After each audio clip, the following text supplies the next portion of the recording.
Hello, everybody. Happy Monday. My name is Sarah Bryden. I am the chair of the Finance, Operations, and Personnel Committee for the Portland, Maine Board of Education. And we are kicking off this Finance, Operations, and Personnel Committee meeting at 4:32 p.m. So let's see. So we have myself, we have Board Member Opperman, we have Board Member Figdor with us all on the committee. Board Member Youssef is unable to join us. We also have co-interim superintendent Erin Townsend, and we have Budget Director Miranda Fazzullo with us as well. Let's see. So, and we have zero attendees from the public as of right now. Quick overview of the agenda before we, before we really dive in. We're going to have a conversation about fiscal year 23 financial overview. We are going to have a conversation about an organizational structure update. Those are the highlights. Really excited to have those conversations first. I am going to, I have on my notes, I'm going to invite public comment, but there are no attendees other than us chickens here. So I'm going to close public comment and turn things over now to Erin to bring us through the first topic on the agenda, please. All right. Hi, Malia. Welcome. And I am actually going to turn it over, pass the baton even one down and to the left to Miranda Fazzullo to talk us through. So Miranda will lead us through the first update around, kind of current status on FY23 budget. And then Malia and I will talk to the last agenda item about the informational item about the org structure thinking. So Miranda. Good afternoon, everybody. Can you see my screen? Yes. Okay. Excellent. So I'm just going to go through a summary, kind of like we did last time back in February. So these are financials through quarter three, so through March 31st of 2023. And I posted the actual financial summary on board docs last week and the slides just like an hour. Well, that would be probably too generous, maybe 20 minutes ago. So they're available there now if you would like them. So this summary starts off a little bit similar to last time. So the FY23 budget is $133.1 million. As of the end of quarter three, we're 72% spent expenditure-wise. That's about $96 million. And we have collected 73.7% or $98 million in revenues to date. General fund 74% collected, adult ed 78%, and food services 60% at this point. I'm going to go through revenue first because it's fairly uninvolved, and we're going to talk a little bit more at length about the expenditure side. So general fund revenues on target overall, no material concerns. I do just want to note that fund balance is a revenue line, but of course, nothing's actually collected at all during the course of the year. It's just something that is realized at year end to the extent that it's necessary to balance expenditures. So that pulls down the percentage collected a little bit for each of the funds, most notably general fund, because there's the most budgeted in fund balance in general fund. So food services has some too. So just that note there. Adult ed, we talked last time, still expecting a bit of a shortfall in tuition revenue, maybe 50,000 or so, but there's ample fund balance to cover that in the event that we need to do that. They have a fund balance of about 400,000 at this point. So no major concerns there.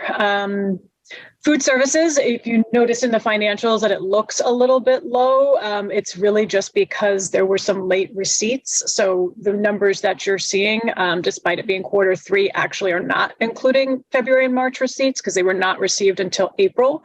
And we don't accrue over the course of on a monthly basis, we accrue only at year end. So those numbers are not in there. Looking forward at those numbers, we're still expecting a surplus in food services again this year, which is good because we're expecting some excess expenditures in food supplies as well, but expect to be on target revenue to expenditures at year end at this point still. So nothing too much changed from last report on revenue.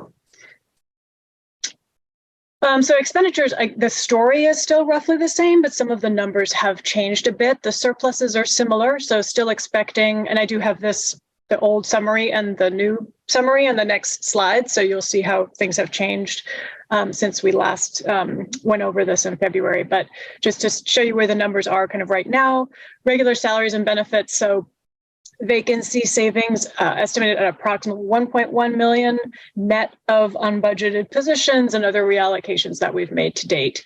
And we still have, of course, the custodial positions charged to ESSER and expecting a $1.3 million surplus there.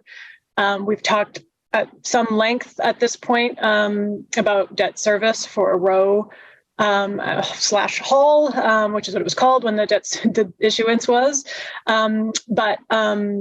So we have $1.2 million or so expected in surplus and debt service as a result of some of our debt service being paid with unused bond proceeds this year, which we've discussed in the past. And then roughly 330,000 identified in other areas of non-salary surplus, electricity being one, insurance, unemployment, and then net across a few other categories. The deficits are where we're seeing some change since our last discussion, unfortunately. So most of which is driven by our special ed expenditures, which I don't think will come as a surprise to anyone, given the numerous conversations we've had about this over the course of the budget process. But we're expecting now a $1.2 million overage in special ed out of district tuition. That was $800,000 the last time you saw this. We're also expecting $350,000 over in special ed contractual and legal services, including settlements, which was not on our radar in our last review. Contracted services for special ed transportation, that was on the radar. That's a similar number, 350. It was 300 previously. And then our kind of payroll crisis related excess expenditures are estimated now around 380, which is a bit more than I had previously as a result of some additional contractual assistance we've needed to maintain, along with the Spinglass contract coming in higher than I previously estimated. So now around 380. So that's tallied here on the next slide. So you can see in the first column what we were estimating for surpluses and deficits in February when we last went over this through Q2, and now the numbers for Q3. So somewhat similar in the first few lines, roughly the same overall surplus expected, but you can see substantially higher costs now for special ed and a bit more for the payroll transition. And then we are no longer going to be buying buses this year. That was something that changed shortly after we last went over this. And as you know, we're doing 2 sets of buses in the next budget cycle. So the timing just changed there. So bottom line, we're looking at about 500,000 or so less in surplus than we were when we last looked at this for the reasons I stated. So last time I did have this note up on this slide where it specifies that only 5% of surpluses may be transferred from one state budget category to another to cover deficits. We didn't talk at length about that. Because at the time I wasn't terribly concerned about that, but now it's becoming more of a concern, not a huge concern, and there are ways to address it. But I do want to go over it so that everybody here understands what's going on with it, what it means, and what we might need to do to manage it. So on this next slide here, basically the state categories I'm referring to, the 11 state categories that you see here, and this is also the 11 state categories that our budget referendum is in. So this is what the voters are actually voting on and approving, and it applies to our general fund only, not adult ed, not food services. So what you're looking at here is our budget kind of reorganized in those categories. So it's just local funds, so it's just general funds, so it's $126 million on the bottom line. The second column is the projected balance remaining. So this is a projection that I have done. It's rough. It's not something that is perfect at this point in time. There's a lot of unknowns, and I'll be honest, there's some accounting cleanup that needs to occur as a result of some of the payroll stuff that's been going on. And so some of that still needs to happen. So, it's definitely not a perfect projection, but it's the best that I could do for this particular moment. And it was the best way that I could kind of tell whether or not we're on track to struggle with our 5% transfer limit. So basically, so first column is the budget. Second is the projected balance remaining in each of these categories. So if it's positive, then it's a surplus balance. If it's negative, it's a deficit balance. And then the last column is the amount available for transfer to another category or the amount needed to be transferred in. So if you see a negative there, I'm assuming the money will be transferred out to cover a deficit. If you see a positive, I'm assuming that money will be transferred in to cover a deficit. I don't know if I just said that clearly or backwards, but hopefully that's clear. Stop me if it's not clear. So basically the problem here, in summary, without getting too much into these numbers, is what's contained in that orange box there. So most of our surplus is in facilities maintenance and debt service. So the facilities is the custodian, so that we've got some utility surplus as well. And then we have the debt service. That's $2.7 million in surplus there. But we're only allowed to utilize 5% of the total budget, which is reflected in the numbers on the column on the right. So we're only actually allowed to repurpose just over $1 million of that, which essentially leaves $1.7 million of that surplus kind of hostage in those categories and unable to be utilized to manage some of the other deficits that we're seeing, which are most notably, and as you would expect, in special ed and in system administration, which is where you're going to find the payroll related costs. And there's some other deficits here we can, either get into or not. We'll have other opportunities to do that. But this is kind of the core of why we might have an issue here. So essentially, we're short with this projection, which is a conservative projection, but we're short about $40,000 that we would need to transfer to cover deficits here. So we have options in terms of what we can do for this, but this is the issue that I'm basically concerned about managing. Miranda, is now an okay time for a question? Yes, I was going to suggest that possibly. Any clarifying questions on this? Yes. Super. And I also just want to highlight for folks that Board Chair Lentz has joined us. Thank you. And also Terry Young. So just wanted to make sure that that's super clear for everybody. But my question is, so that was very, very helpful, Miranda. Thank you very much. I'm curious about whether for line items 9 and 10, I'm trying to do math in my head, but like, for example, like on line 9, about $800,000 of the projected balance remaining that is not transferable. I'm curious about what happens with that. Do we find other facilities and maintenance things to spend it on, or does it go into reserves or both, or like what happens with that money? Yeah, I mean, I guess if we had critical facilities, things to spend it on, we could do that. So it would be available for that. Yeah. My expectation or hope for these funds was that most of it would go to fund balance, which is kind of the whole purpose of the custodians being charged to ESSER really was to kind of build that surplus for future years. So that was really the expectation there. And, the same with debt service. We want to roll that debt service surplus to the extent possible, right? So to the extent we can cover our actual deficits this year, which are unanticipated in special ed and related to operations, to the extent we can cover that, what's left, ideally we would roll into fund balance and use for future debt service. Okay. And so follow-up question, how close are we to getting to the max in terms of what we can have sitting in those fund balances? For fund balance, we are not close because we have to actually have more. Because we have 2 million-ish budgeted in fund balance in the local budget. We actually have to have essentially 2 million in surplus revenue to expenditures in order to not spend that fund balance, because that is a budgeted revenue. So the first thing is like, let's say we brought in exactly the revenue we expected and we spend exactly what we expected to spend. An absolute the land of unicorns, like never happens. Yes. Right? Yeah, okay. we would then take a hit of $2 million approximately to our fund balance because that is a budgeted revenue source. Okay. If we were to bring in all revenue that we expected and underspend our budget by $2 million, then we break even in terms of fund balance. We would not add to it. We would not utilize any of it. And then if we were to underspend by $3 million, we would add $1 million to the fund balance. Okay. So the first thing we're doing is essentially saving what was budgeted. Then we add to it if there's even more. Okay. Is that? I understand it enough for the purposes of this conversation. And I think with repetition in future meetings, it'll sink in even further, if that makes sense. Yeah. Okay. Board Member Opperman, go ahead. Thank you, Chair.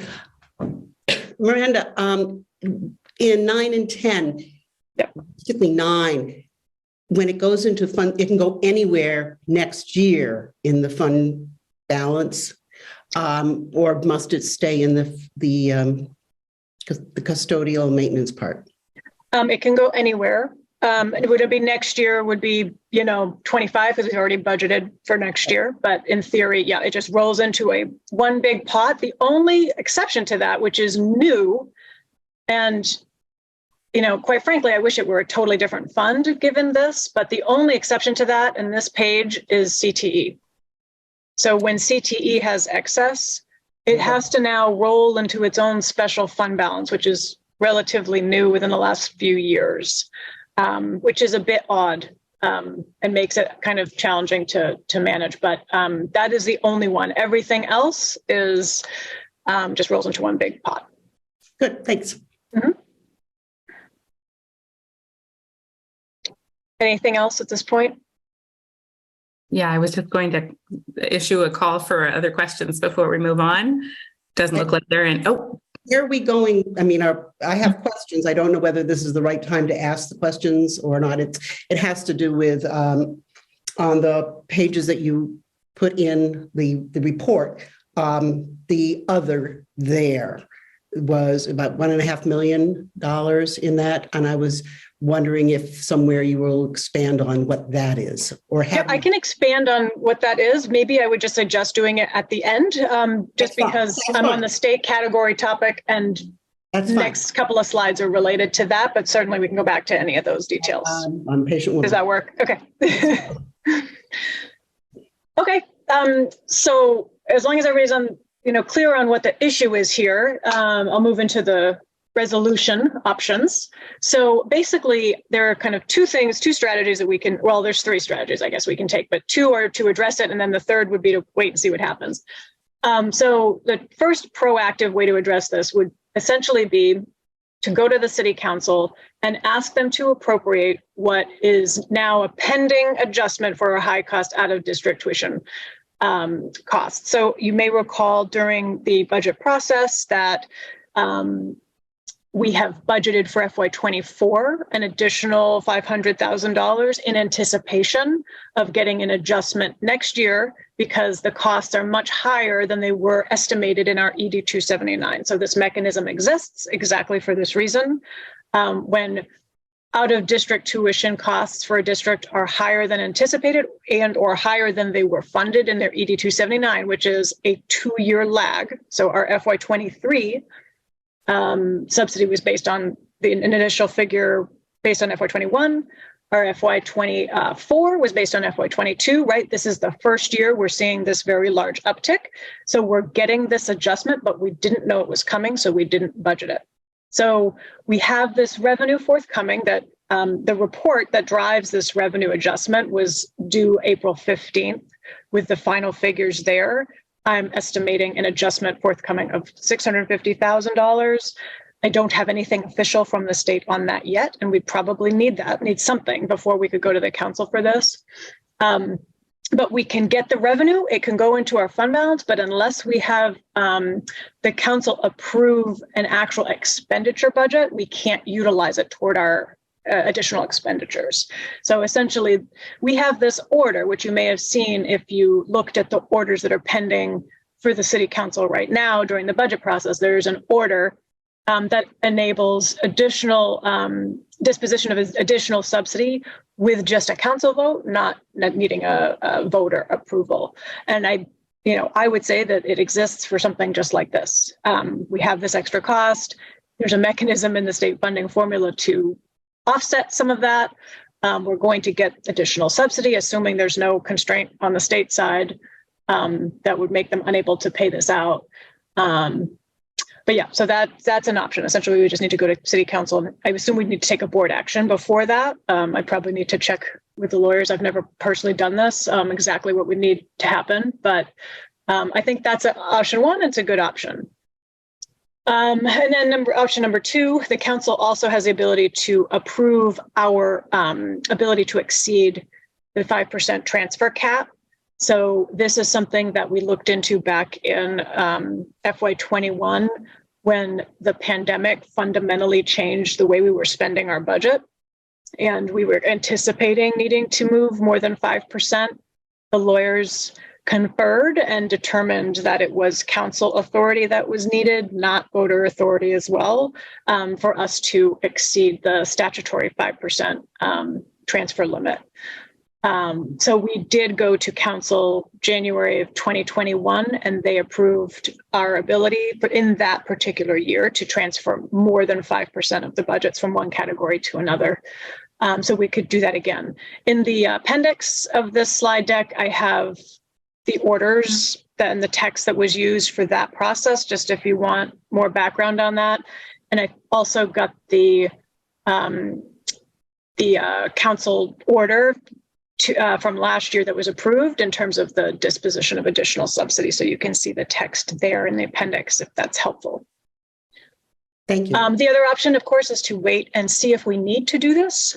Maybe the other option is talk to them and see how they want us to approach it. I just didn't want it to come up after the fact or after the budget has closed. I want to be proactive about it, but I can't say for sure whether we're going to need it. It is very close. There are absolutely could be areas where we have surplus that I haven't identified. If people don't spend all their supplies, if people don't spend all their employee training costs, I'm trying to be conservative. I don't want us to do it for nothing. So that's a discussion that I kind of wanted to have with you guys tonight. So, and the number that we're off is about $38,000, if I remember. Is that? Yes, that's the number that we're off at this moment with that projection, which I would still consider somewhat sure. Rough. Okay. Could go either way, though. We could have more special ed, expenditures come in, and it could, so. Yeah. Okay. And then I see a. Yep, I was. Board member Figdor, go ahead.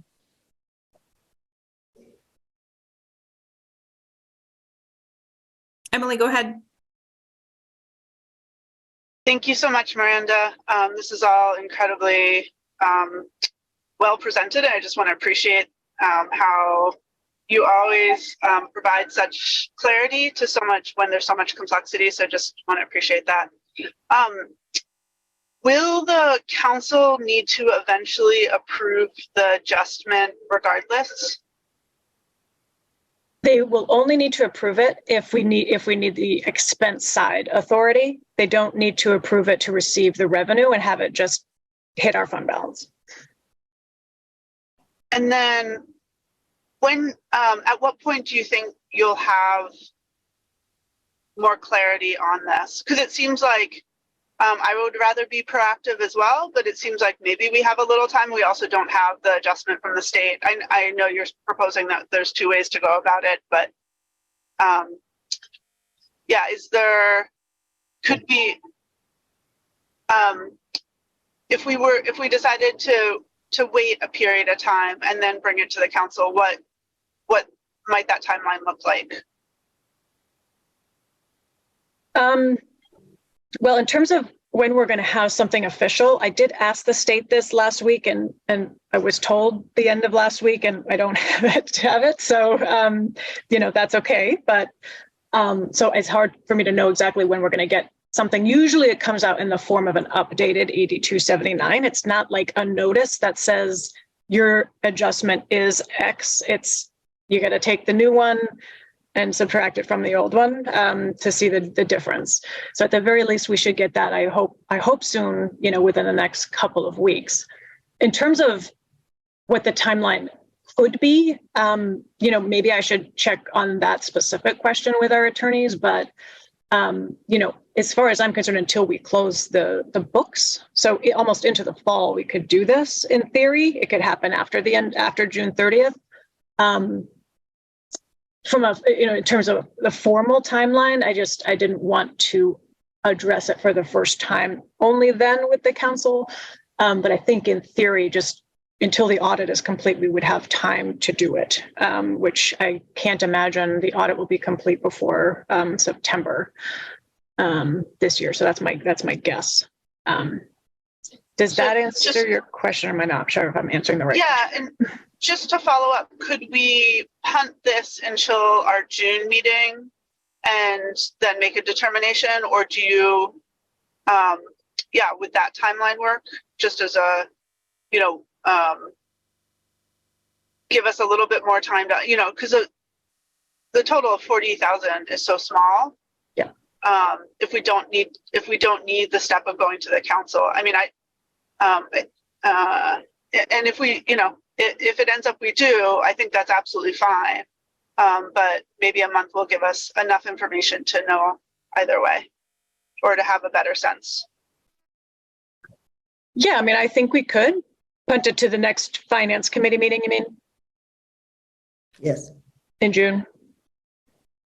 It's just there probably would need to be a board action. And then, so the council probably still wouldn't be seeing it till after. That was kind of, I was looking for feedback from you guys too, and for the political nature, right, is what is the best strategy in terms of the timeline? Do we wait and see? Do we wait until we know for a fact that we need it? Or do we do it sooner rather than later to be safe and just get it done? But I hear you, like, it's so close, so we don't want to go to the council for no reason. But to the extent, maybe we could broach this subject with them so it's not a surprise, is just one suggestion. And then go only if we need it, maybe in July when we have all the information. So, it's a tough one.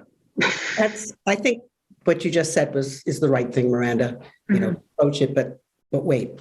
Yeah, and Board Member Fedor, I just want to make sure that your question is that we discuss everything you wanted to discuss around that.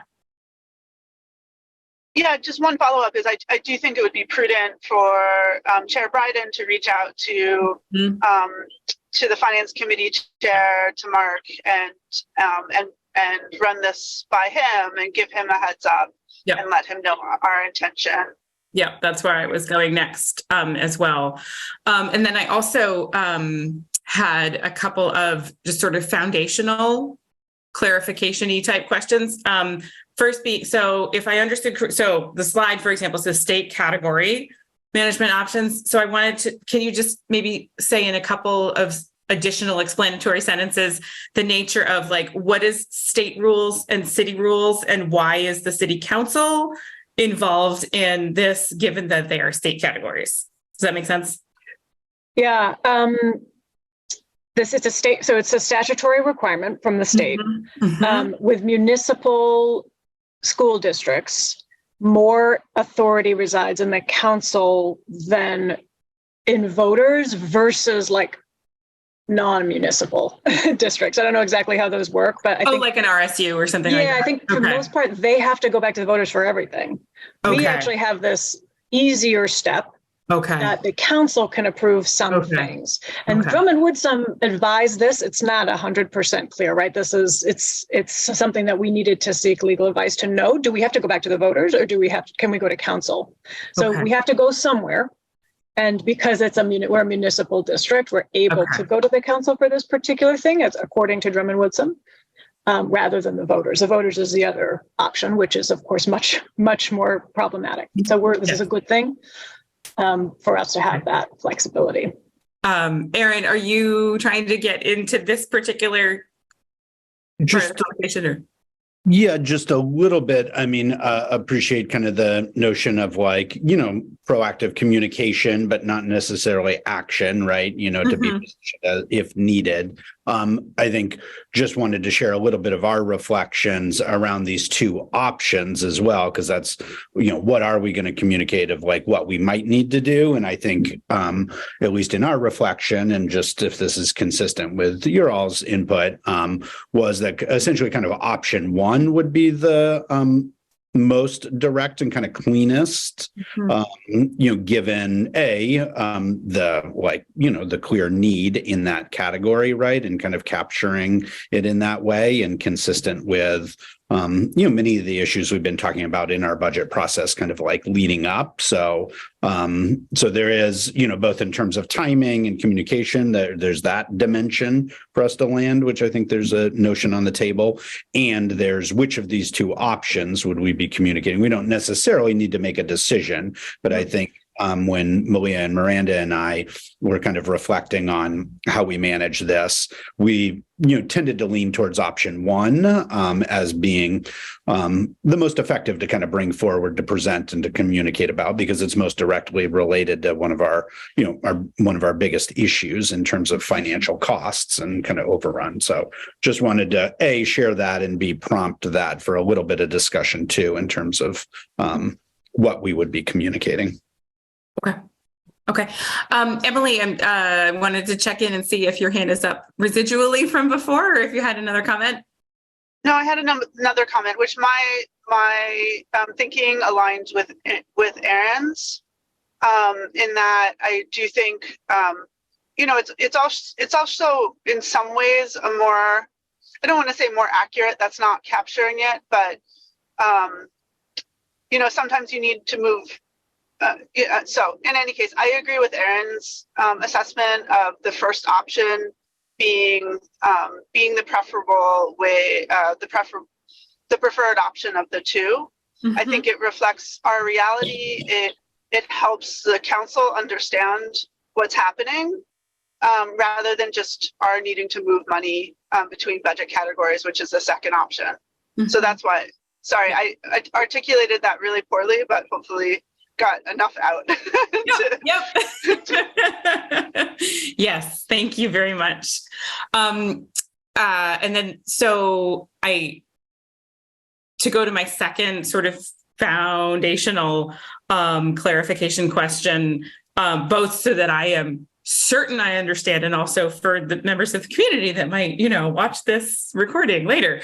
I just wanted to confirm 1,000% certainty that we're talking about FY23 numbers, correct?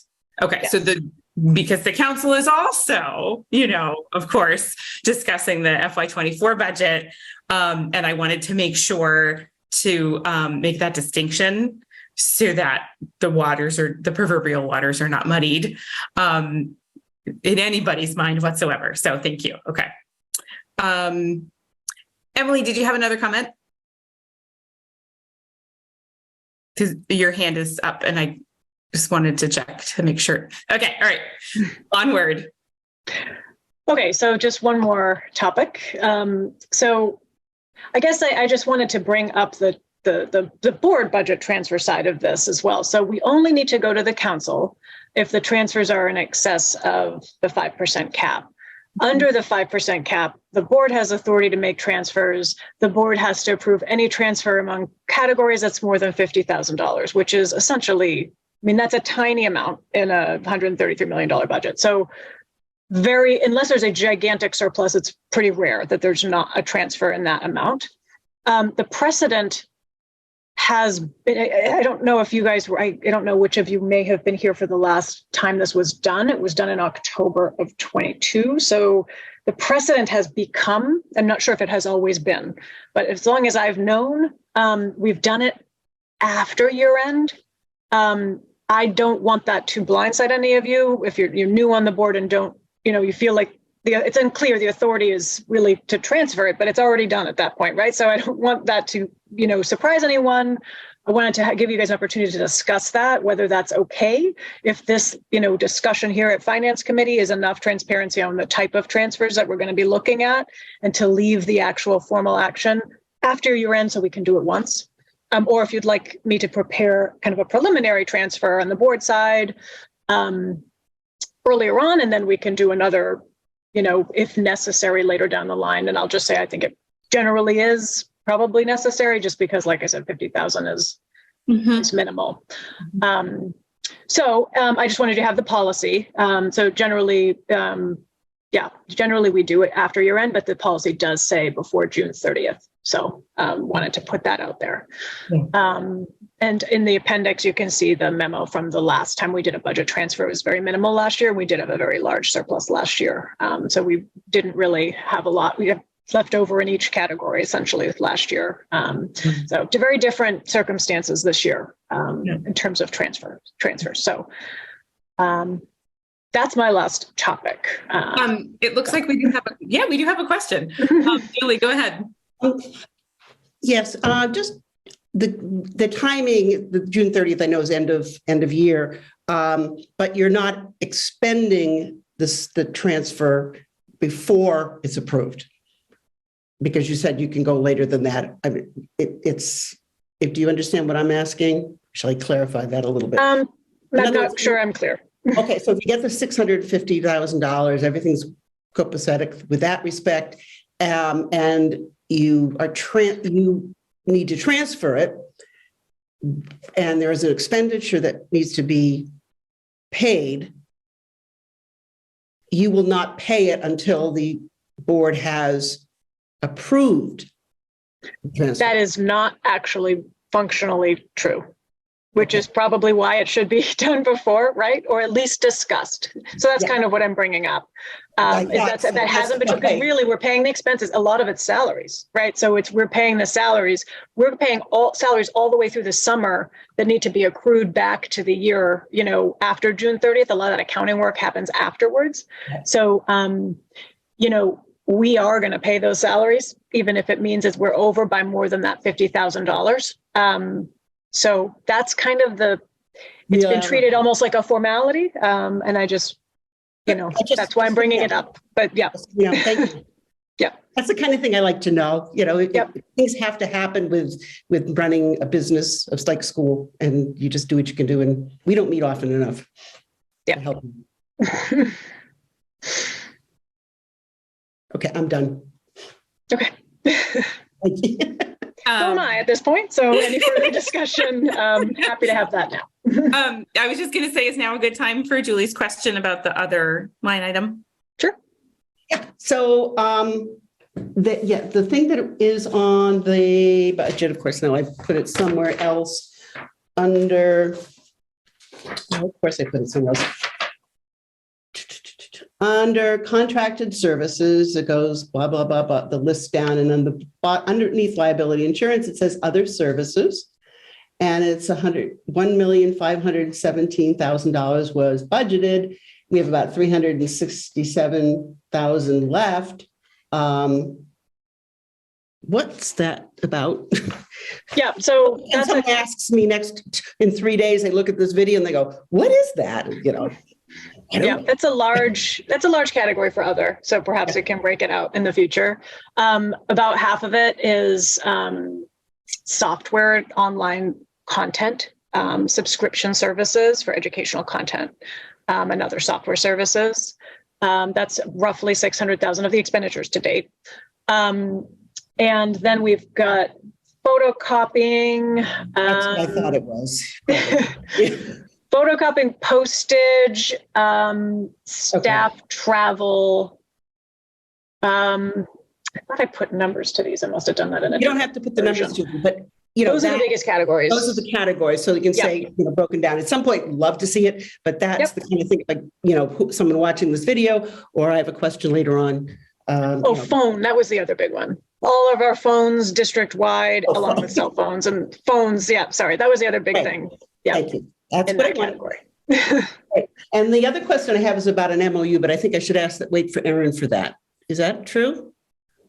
I think you asked a question, you sent it by email. Maybe it's a quick answer. Well, I have it's about Long Island tuition. And I actually found the MOU with the explaining what we pay in tuition for students to go from Great Diamond over to Long Island, and what Long Island pays to have grades 6 through 12 come here. And so there's a question there. I don't think it's a question that, I don't think it's an accounting question or a finance question as much as why, because when I looked at that, we pay twice as much per student to Long Island as Long Island pays to us for their students. And it's not because we do special ed or anything. They do special ed or that sort of thing, because that apparently in the MOU we have to pay anyway. So it's based on per pupil expenditures in the particular community, and Long Island has so few students. That's their per pupil in their community. It's state calculated. Okay. So it's a state calculated rate that's published on the state website. Okay, so but that's the discrepancy between the two communities. So that's why there's 22,000 and ours is 11,000, because we only do 11,000 per student, essentially. I mean, that number sounds low to me, but I'm not sure what particular MOU you're referring to. So, but it's okay. But that would be the basic answer, and I'm happy to look at details. Yeah, it says $11,712 times 11 students is what they pay us. So that's okay. That's where I got. I know there's a high school rate. The high school rate and the elementary rate are different too. So maybe the high school is lower than I'm thinking, and it could be a couple of years back because it's trailing. So, but that's the discrepancy. We can touch base another time on that, but I just wanted to bring it up because I have been visiting island schools, which was really wonderful, and learned a lot, and understand transportation issues that they have very much. So, just checking it out, see what's going on. Thanks. Yep. Yeah, the Long Island tuition rate, they had like 2 fewer students at one point, and it like doubled. So it's volatile. In the past, we've had special arrangements with Long Island when those circumstances have come up in the past as well. So it's because there's just so few students, I think, over there. So, all right, thanks. Yeah. And I think just to clarify again as well, you member Opperman, right? Are you looking at the one? Because I went back and looked at it as well. It was because there was some board action on the MOU, like it's a 3-year MOU, I believe. Yeah, that I got. Yeah. I did my homework, and once I found it, but so and I appreciate the answer. Yep. Thanks. Great. I had this should be a relatively quick question. So I was looking through the budget actuals. Thank you so much. And I was just doing that like quick scroll through the percentages line. And I was like, 300%, what was that? Building rentals. I understand obviously that an extra $28,000 in revenue is not, we're not flush with cash now just because the building rentals revenue was a lot more than it was budgeted for. But it made me curious to make sure that it is what I think it is, which is we rent out buildings for use by people who are not, in the district. Is that what that is, where we rent out building space? It's actually not. We do that, but we don't do much of that. We don't get much revenue for that. Really what the discrepancy is and why we're, have more is because there's like a cell tower on Deering High School or something like that, which Millie and Aaron maybe seem to be familiar with. And we didn't think that was going to continue this year, but it did. So that's why we have more, and we did budget it for next year. For whatever reason, we thought that I'm not the expert on it. We have a budget analyst in my office knows all about it and told me that when I asked the same question. But we put it back in the budget for next year because it's continuing, and I guess we thought it was ending. Okay. So now I'm super curious, like what line item would I be looking at if I was looking for the not vast, but the existing revenue that we do get from renting out buildings? I think it is the same. We just don't get much revenue. Yeah. Okay. Yeah. So the cell tower, whatever, is not the whole $30,000. It's okay. All right. Super. It's the majority of it, but yeah. That's fascinating. I've learned something in this conversation. Cool. All set to move on. Thank you. Okay.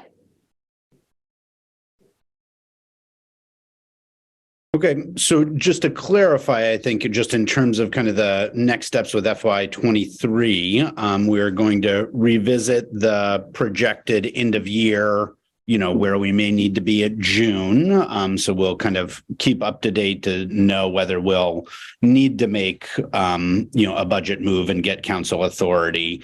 Prior to that, Member Bryden, will, and we can talk, offline, but have some preemptive conversation with the city to just pave the way if that's where things need to go. And that the consensus, I didn't hear a ton of discussion, but is that if we do need to moving forward with the mover, and obviously we can revisit this in June or, as needed before it happens, but, was kind of looking at the, the high cost out of district, kind of supplemental expenditure piece would be the preferred strategy likely. So just summarizing what I think I heard. And then on the second piece, I don't know, just around the timing of kind of the closing of the, the budget and the transfers on that piece, just kind of confirming that what our practice has been still makes sense to this because it was kind of orienting this group, right, to what the practice has been in terms of when those transfers have, formally been requested, which, again, is kind of after the budget's closed. So it can be done in kind of one clean fell swoop in terms of accounting when we know how much needs to be transferred, which ones are over 50 and across which categories, right? It's a easier reporting communication thing as opposed to in an ongoing manner. Again, not many more bites at the apple in an ongoing manner, obviously, right? We just have June committee meeting before it gets to the others, but just wanted to make sure that was clear. I wasn't sure that I heard a kind of like decision on that. Yeah. So I'm going to go to Emily, to board member Figdor in a second. And this might be where she's going anyway, but I'm curious about a possible mechanism for awareness to the full board in terms of, like whether it's a committee readout or something like that, just an opportunity to make the board aware that this is something that might need to happen. Mm-hmm. That's, where I would land, I think. But board member Figdor, I see you have your hand up, so go ahead. I guess my preference would be for us to make those transfers ahead of when we need the to expend the resources. My question is for Miranda: if we did it, before the close of the fiscal year, and then had to do another round of cleanup, just while you're closing out the books or before you close out the books in the fall, would that create, how much additional work would that be? Because certainly I prefer that we're ahead of, that we continue to stay on top of the budget, and this feels like the way to do that is to transfer the money before you need it for the different categories. Yeah, I think I'd have to give it a little bit of thought, because without knowing what we're doing, council, well, I guess I could get pretty close with an anticipatory transfer, and then, we could still not know what we're doing with the council. Yeah. So sorry, I'm just thinking this through in the moment, but I guess I think it's totally reasonable, especially where we have very sizable transfers pending at this point, to bring it forth to the board before. Just recognizing, all I would ask is that board members recognize that $50,000 is very small. We could find one accounting error of a person being charged wrong for the year, and it then suddenly exceed 50,000, right? And those are the types of things that are happening in the summer as we approach the audit. So just recognizing that, we can do our best to come forward with material transfers in advance. And and then just have the ability to do that cleanup that you said after the fact, hopefully with numbers that are much, much smaller. But, if something happens, we can explain it, right? If they're larger at that point in time. But so yeah, I mean, that would be a totally reasonable course of action. I don't think it would be a huge amount of work or anything. So I think that's totally reasonable. Does that work? Does that make sense? I mean, 50,000 is just a small number to guarantee. I think what you're asking is that you'll tell us what you think you need to transfer, but you aren't going to guarantee that number because we may need to do an additional transfer. So that's right. I mean, I think for protocol and clarity and all that other stuff, we should do what we should do, which is by the 30th. Unless we change the date, but I think, we get to change that date, letting the city council know what's going on, but have almost like a first read of what the transfer is going to be. And then we could formalize it. I'm not sure exactly how to put it into a resolution or whatever we do, but something just so that we're clean. Someone doesn't come waving a flag and say, "Oh, look at this." It makes you look better. Okay, if we say, this is what's going on, and this is what we need to do, and this is what we anticipate, and will you give us a conditional okay, and with the plus or minus $100,000, that kind of thing. So I that's my opinion.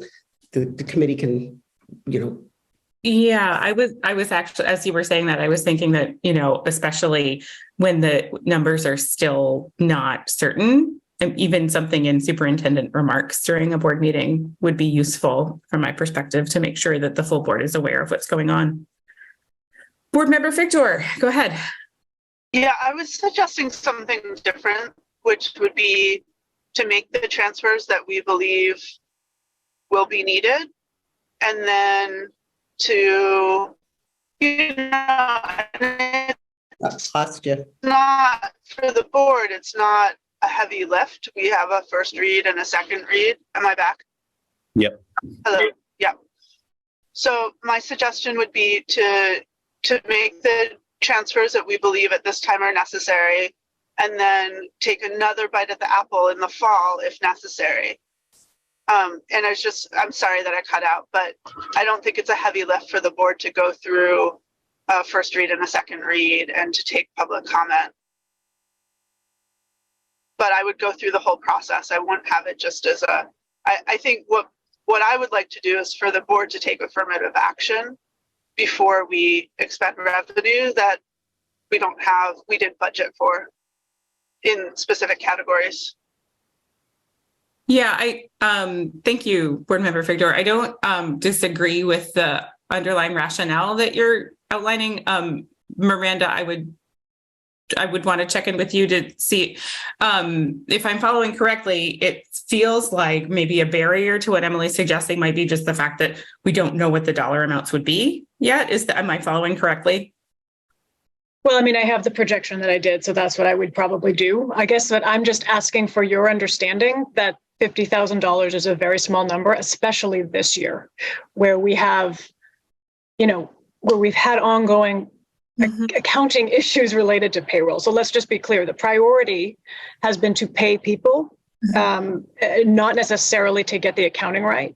So there is a bit of accounting cleanup that still needs to be done, which makes me even more not confident in the numbers that I have today, because that cleanup just needs to occur.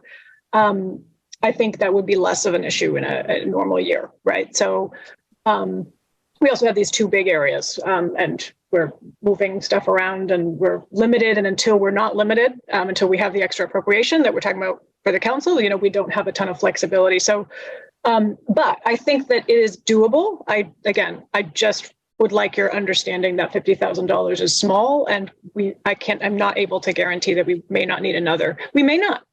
I'll do the best that I can. But we can do one before June, and then one in September. I like the way Emily was saying. So let's just do the process, Yep. Go through clearly, all our cards are on the table of what we know. And if people make noises, they make noises, but we can fix it in the fall.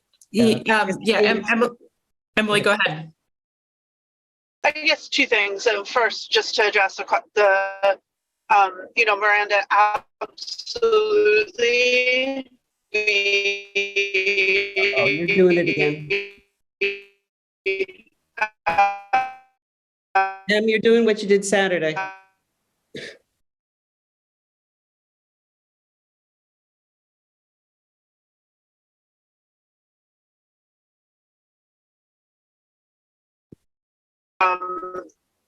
$50,000 is such a small number, and I think we will.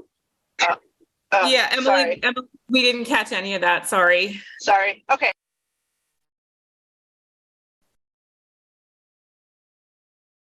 Yeah, we can't hear you. Is it appropriate to make a motion to move something now about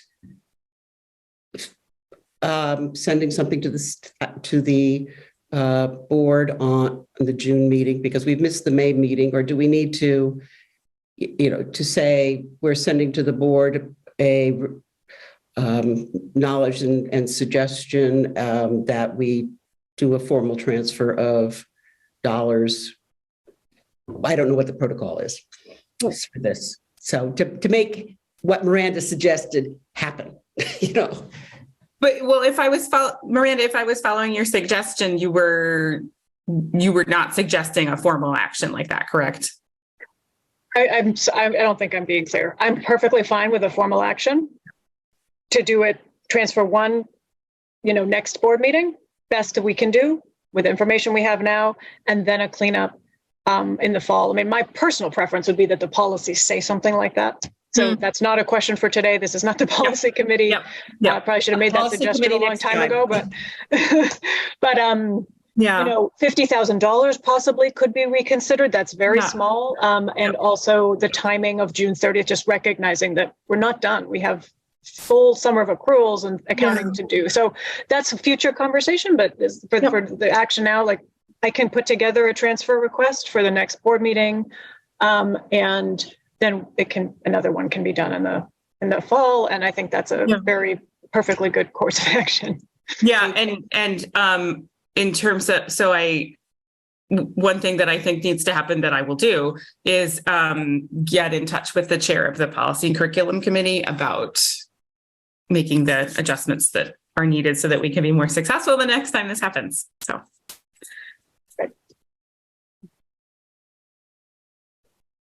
Okay.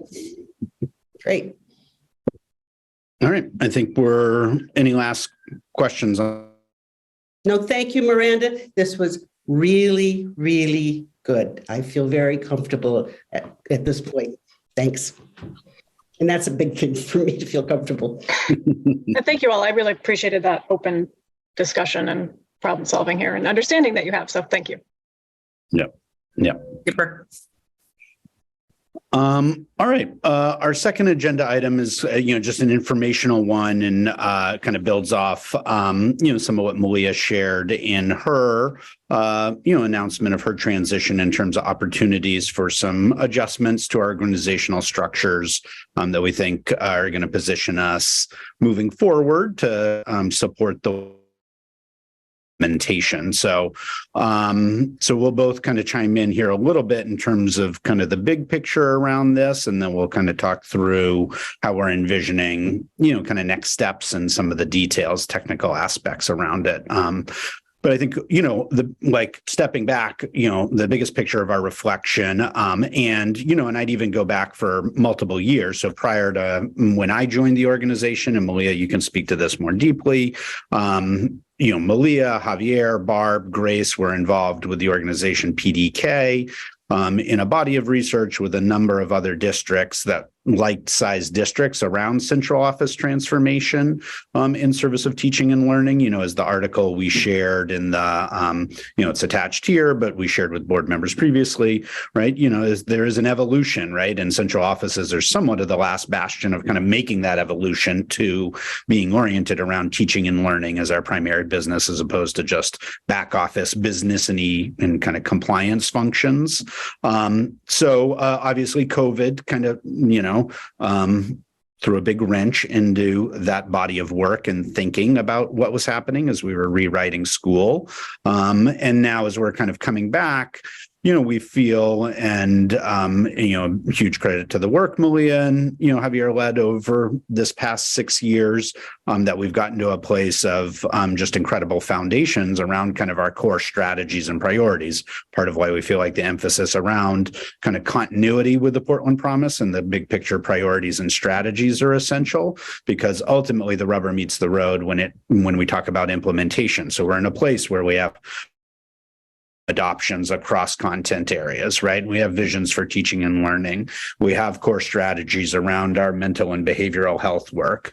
And I think as we've heard, as we've lived, as leaders have shared with us, and I think as we hear from staff too, the work is really at the building and classroom level, where the change happens and needs to continue to happen and needs to be provided support. So we've been looking to make transitions in our structure to support that for some time, and there were kind of nibbles at that a little bit this year as we launched this year, where at the beginning of the year, Malia was holding and kind of supervising 3 schools. Javier was holding a few, so that we could start to minimize that span of control and increase our kind of support and thus accountability, right? We see those as needing to be commiserate in terms of our building leaders and the work that's happening on the ground.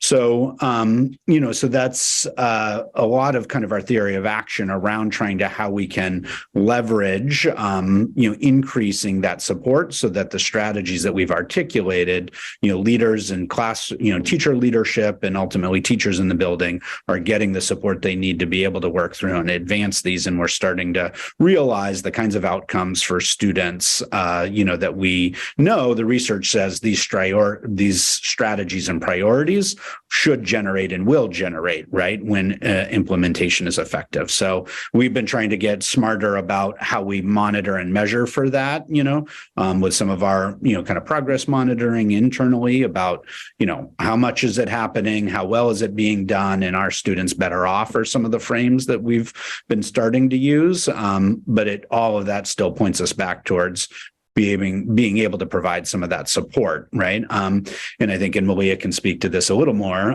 but how we then also kind of leverage the talent and skills of the academic team to be contributors to that, right? Our current structure can make it challenging sometimes to know the points of entry, to be able to prioritize amongst our schools, and we see opportunities in some of this tinkering to be able to leverage what they have to offer in even deeper ways to accelerate some of that implementation support. So, Malia, let me pause and you fill in a little bit of kind of the big picture rationale in terms of what we've been thinking historically, kind of what leads us to some of these adjustments. I feel like it's probably me saying it a different way, but the same broader point. I think the maybe only additional thing to elaborate on is with the academic team, much like Aaron, lots of people are spread out pre-K through 12. So you end up with people and everyone's kind of stretched all the way. And then, and so, you might have a couple schools that feel a deep level of support, but every other school is thinking like, do we even have a function? They don't do anything. They're not helpful. And there's not a lot of clarity and transparency into kind of how we're deploying people. And sometimes another thing that could happen is, we've agreed to a shared strategy and somebody on my team is observing it's not happening, but their position is not, is support, not accountability. So they might talk to me and then I talk to Aaron and then Aaron adds it to his principal agenda. So there's some inefficiency there that, and sort of, whatever is the inverse of potency that we want to solve for. And our team is always in schools, but not always felt in schools unless they are going deep with a school or two. So I really see the need to kind of adjust so that they are activated in a clear way that schools are understanding and expecting, and that they feel empowered to be on the ground supporting implementation of the strategies that we've agreed to as a team. So I'm excited about that because there's a lot of potential lift there. And as Erin started out, we are definitely focused primarily now on implementation. Like there's still elements we're putting in place, but we didn't have any of those things Erin said 7 years ago, and they're there now, but we are not, our kind of consistent thing we observe is it feels like the right things, the research says it, we believe it, and yet we're not implementing it and we're not seeing the impact. So that needs to be our focus for sure in this next stage of our evolution. Yep. So again, this is just kind of, briefing you, in terms of kind of the adjustments we make. And, we see, again, we've been kind of trending towards this. I know, there have been points where I've advocated for this shift previously, even in my time here. So now it feels like there's this opportunity, and again, kind of positioning the organization for the next superintendent and to be positioned to be, as to maximize our opportunity for impact. So in terms of kind of what you're seeing and what we attached, here to this agenda is really kind of the cabinet level kind of discussion of transitions or, kind of tweaks to our structure here. And so this is not final. We're still refining. Ultimately, next steps would be, kind of finalizing tweaks to job descriptions. We may, change some titling, things like that. But, the big shift in the teaching and learning domain, right, is to establish these what are currently labeled as the executive director of secondary, executive director of elementary. So those are kind of the principal supervisor positions and really are focused on that body of work, supporting the leaders, coaching, supervising, kind of thought partnering in deep ways around the execution of the strategies. And so, it's kind of all held within the team of the academic team so that we can achieve some of that integration that Malia was just speaking to in terms of leveraging. So we're continuing to kind of tinker with, how to make just some adjustments on the academic team side to ensure there'd be this kind of notion of like secondary implementation teams and elementary implementation teams so that they're coordinated and organized and leverage the talents of the academic team in support of kind of school levels implementation and support.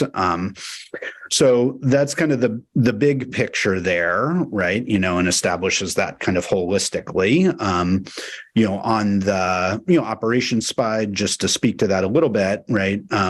One is, kind of reverting, in this year where we had broken apart some of the traditional HR functions, the talent and kind of strategy and operations. Obviously, it was a challenge because that transition was happening at the time of the payroll stuff was happening. And I think it's helped us to get clear about those two bodies of work and those buckets and feel like, it'll offer clarity internally and for our employees to kind of bring that back into a consistent frame under one shop there. So that's the people and diversity shop. And then, we've tried this structure with the finance piece, but given the, continuing to kind of see through the ADP transition, the upcoming FY25 budget year, right, that we've spoken much about and know is significant. We feel like there's value to kind of holding that as a direct line, report to the superintendent because of that priority coming into this year of approaching the FY25 kind of budget cycle. And the last thing is kind of IT after Gavin's transition in the fall. IT was a little bit of dangling out there. We were not adding more to Terry's plate at that juncture in terms of more units directly reporting to him. And so that had been a direct report to Javier, but it feels like with these other adjustments, it's located kind of appropriately with kind of a clear operations function. So, and that those are units that'll all really benefit from, support and leadership from that kind of executive director of operations to ensure we're getting the most out of those functions and, those teams. So that's a little bit of what the proposed structure looks like, in terms of, and I see I can hit a couple more things and then we can pause for discussion. But, by and large, we see this and have been working to make this revenue neutral. Thinking about obviously the reallocation of Malia's existing role, there's a role I would have been describing it as somewhat of a legacy role in our structure on the facilities and maintenance team, where there had been a director, assistant director, and custodial supervisor roles. And I think given the transitions we've had in people in those roles and discussions with Tamara and that team, that the right structure moving forward is having the director and assistant director.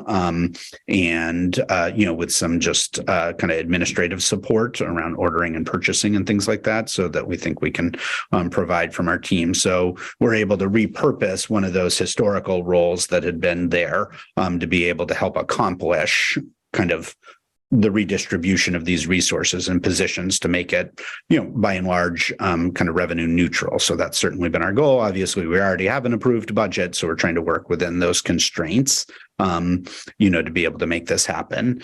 And then, operationalizing this, we, like said, wanted to just bring this forward for visibility in terms of what we were thinking, building off of kind of Malia's news last week. Our next steps would be to finalize, adjustments to job descriptions as appropriate in terms of these. And so certainly can continue to share those for visibility with you all. And then, there are people in some functions there that are kind of positioned where we think, appointments are going to be kind of best served. And then there's others where that's not clear. And we would, kind of post and have a process and, try and identify the right folks for those roles. And, that part may overlap some. Obviously we're approaching, in an exciting way, the superintendent transition. So we'll try and, coordinate and manage timing of those things. And certainly for ones we kind of post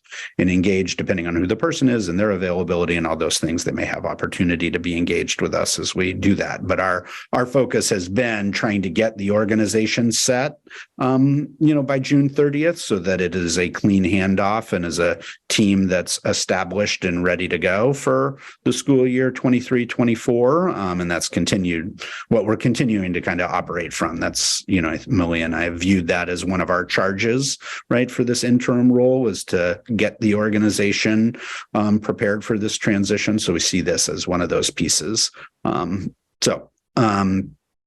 Malia, anything, or Terry, feel free to weigh in. Anything else to add?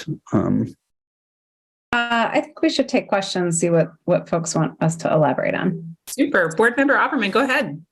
Hi. I really like a lot of the things you've done in here. And I see some, efficiencies that you've put into it. Adult ed doesn't appear. Where should it be? They would fit under the secondary principal supervisor. Okay, so secondary and beyond. Okay, thanks. And language access would mean providing translators and that sort of thing within the community. And then director of language development would be more of the ELL learning type thing, so that they are actually separate. Or that's currently how we have it structured. Yeah. So Carlos is the director of the language development team, and then intake of multilingual center fits under Grace. Okay. But that's current state. That's not a change. No, but I just trying to going on with there. And I like, because I always thought it was odd that labor relations and HR were kind of in different places and didn't talk to each other, from my understanding. Under that, though, it would be somewhere, I would hope, under employee and labor relations, that there is something about teacher support services, just much like we have the director of mental health and behavioral health. It's under academics and presuming serving students and all, but just seeing that other piece. So these are suggestions. These are things that I just see and hear that might be interesting. And I think the breakout of operations and finance is brilliant. Just as a clarification really quick, Member Opperman, So we do have functions and positions within that broad DEB HR team that are specifically devoted to teacher support. So the BIPOC Leadership Pathways position is all about educator support.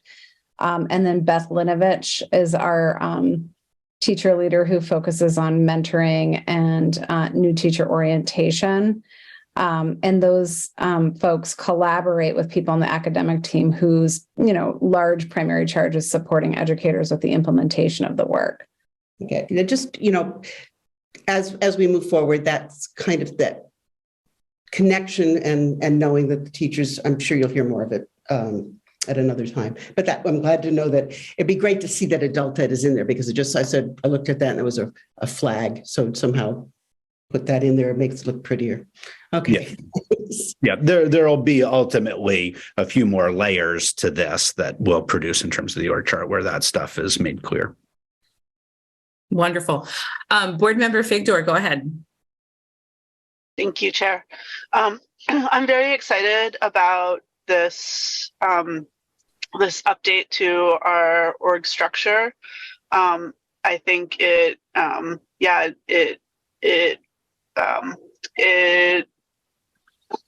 really encapsulates where we're going, where we've gotten and where we need to go. So really appreciating that. I had two questions or / concerns. And one is I want to make sure that Barrett, as in this new capacity, I want to make sure he has enough time to do the equity, diversity, and belonging work. And so that's a question. And just, it seems like just my observation is he's doing a lot of the kind of traditional HR work now. And I'm interested in how, in kind of going back to merging these two, how do we ensure that the equity and belonging work continues to at full bore? And then my second question is around data and just ensuring that we are giving the focus to data that is needed in order to ensure that data is driving our understanding of the progress of our work and our budget and policy decisions. Mm-hmm. I can share a little bit initially just about the first in terms of, kind of the people and diversity team there. I think, it's something for us to monitor, certainly, in terms of ensuring that work lives. I would say it's as well a reflection, and big shout out to Barb Stoddard, of a reflection of how much she held, because what this represents, and I think what, we've been done this past year and splitting it out with the additional investments now going into FY24 on the HR side, is it really represents, a significant increase in capacity over the prior iteration of our HR team. So a number of these roles, in explicitly having the director of HR operations and that expanded team mitigates to some degree, right? At least that's the kind of theory of action, mitigates for being drawn fully down into the weeds in the same way that was so challenging for Barb, because she was managing from nuts and bolts all the way to strategy and, urgent drives, the day-to-day.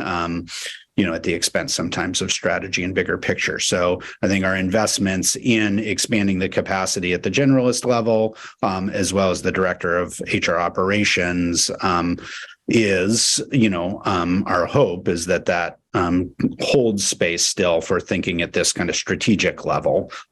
So that's, that's our thinking and kind of reflection there, is that added capacity to be able to work beyond just the threadbare, as has been true for some of our folks in those operations roles over the past few years, is going to allow, space and think time for kind of both functions and be able to integrate that meaningfully, right, into kind of the core day-to-day core functions.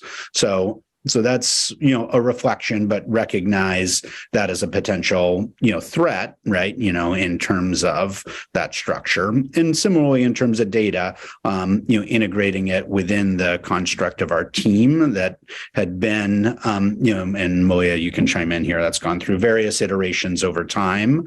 And I think one of the challenges has been finding somebody who kind of holds both the technical as well as kind of the vision pieces around the data in terms of how to integrate it into kind of the, our strategic decision making from the classroom level on up to kind of the strategic plan level. And while, holding kind of the IT aspects, the technical aspects of keeping our networks running, right?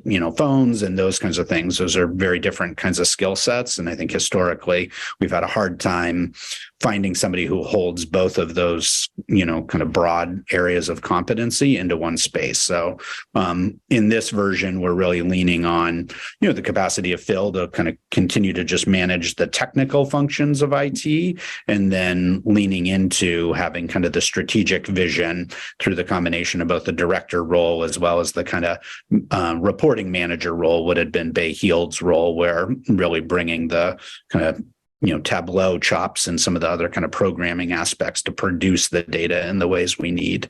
But I don't know, Malia, sorry. I feel like I would just say two quick things. I think it's a good question about Barrett.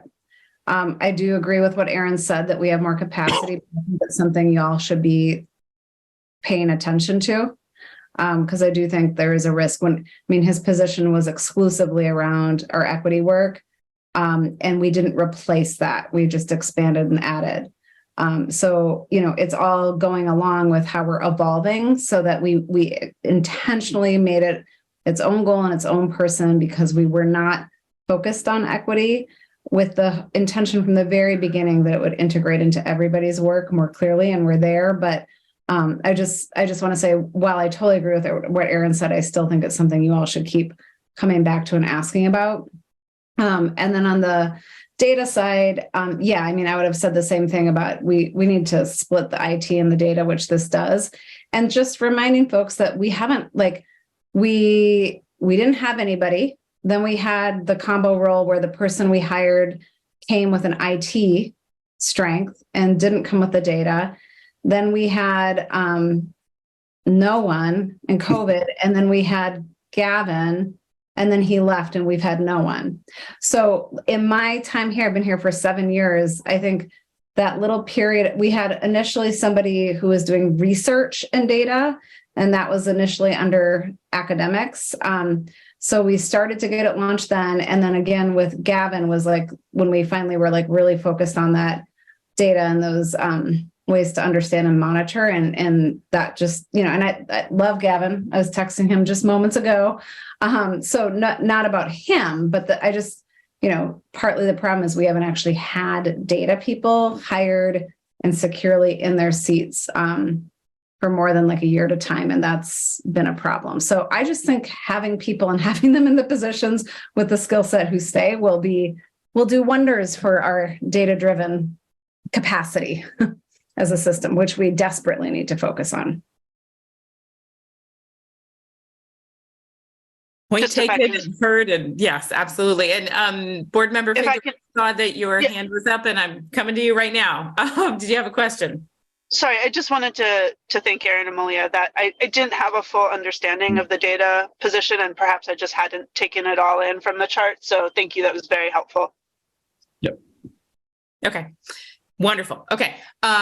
Board Chair Lentz, go ahead. Yeah, thank you. I'm mostly listening tonight, but just wanted to add one thing to the conversation.